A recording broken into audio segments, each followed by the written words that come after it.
हाँ जी, सत श्री अकाल जी सारिਆਂ ਨੂੰ।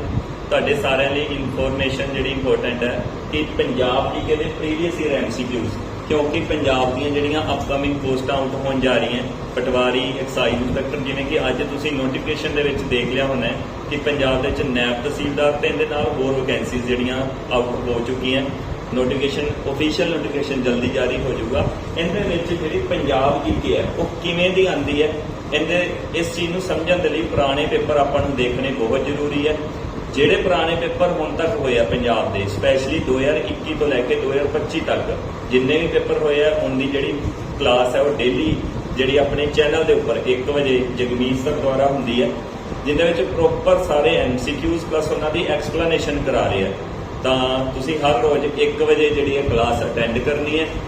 ਕਲਾਸ ਨੂੰ ਲਗਾ ਕੇ ਦੇਖੋ, ਤੁਹਾਨੂੰ ਆਪਣੇ ਆਪ ਹੀ ਪਤਾ ਲੱਗ ਜਾਏਗਾ ਕਿ ਪੇਪਰ ਦੇ ਵਿੱਚ ਕੁਐਸਚਨਸ ਕਿਸ ਤਰ੍ਹਾਂ ਦੇ ਫਰੇਮ ਹੁੰਦੇ ਆ ਤੇ ਕਿੱਥੋਂ ਫਰੇਮ ਹੁੰਦੇ ਆ, ਇਹ ਚੀਜ਼ ਵੀ ਪਤਾ ਲੱਗ ਜਾਏਗਾ।